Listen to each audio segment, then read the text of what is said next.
Hello, welcome to Business. Vice President Dr. Mahmoud Bawumia has reaffirmed government's commitment to prudently manage Ghana's expenditure after the country exits the IMF program. He addressed the Future of Work conference underway in Accra. The President, Nana Addo Dankwa Akufo-Addo, has decided that we should not leave fiscal and debt sustainability at the discretion of the politicians. Just as we passed the law to anchor the independence of the central bank, we are also going to pass a law to anchor fiscal and debt sustainability. This is the fiscal responsibility law. And this fiscal responsibility law will cap the fiscal deficit and will also cap the debt to GDP ratio so that we give assurance to investors as we go forward that Ghana will behave responsibly in a very fiscally very responsibly, no matter which government comes into office.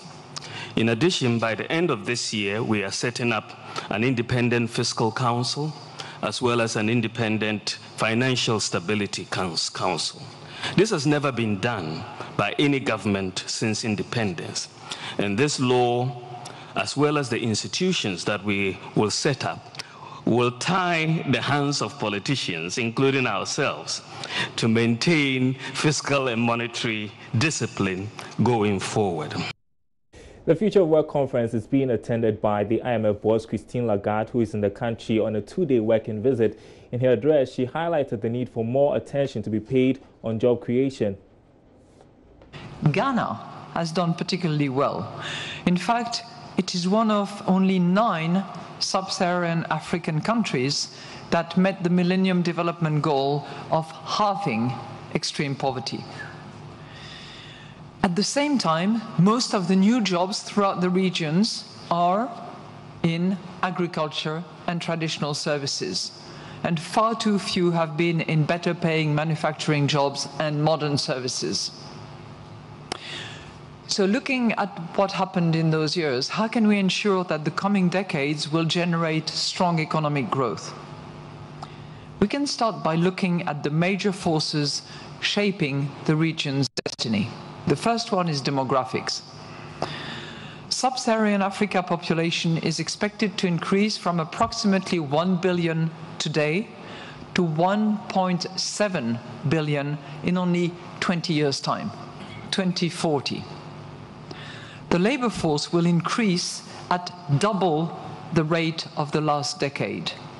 And as a result, if you compare with the 9 million jobs that were created on an annual basis over the last 2 decades, it is now 20 million jobs that need to be created in order to keep up with the growing of the labor force. Now, if successful, the region could enjoy a prolonged period of high growth, and that's what everybody calls the demographic dividend. All right, we are following closely the visit by Christine Lagarde with updates subsequently. Let's turn to other news. Some of the major oil marketing companies say they would start reviewing their prices at the pumps this week. Joy Business last week forecast prices would go down by as much as 5% based on our calculations. Government has indicated it is working with the National Petroleum Authority to ensure the oil marketing companies review their prices as expected. But the Chamber of Petroleum Consumers Ghana has a different perspective. Joining me now with more on that is the host of the Marketplace, Emmanuel Abajiriafe. That is going to be topic for discussion at the top of the hour when he comes your way with the program. What is COPEC saying essentially? So essentially, COPEC is saying that the Ministry of Finance has in a way reintroduced the price stabilization and recovery levy back into the price build-up of the petroleum products or petrol prices on the market. So eventually, what is going to happen is that these benefits that consumers are supposed to enjoy as a result of the reduction in crude oil prices on the world market are not going to be realized by petroleum users downstream here in Ghana, because there's also a reintroduction. And you'll be taking us to the port, something happening with the single window system there. We understand that Unipass is taking over? Yes, South Korean company Unipass is taking over, so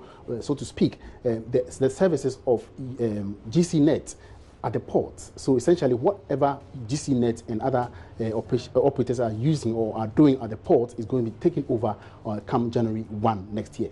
All right, so that's at the top of the hour when Emmanuel Abuajiri comes your way with the marketplace. Up next in sports, all is set for the 116th stage of the UEFA Champions League with some interesting fixtures. Bamba Tando will have the details after this break.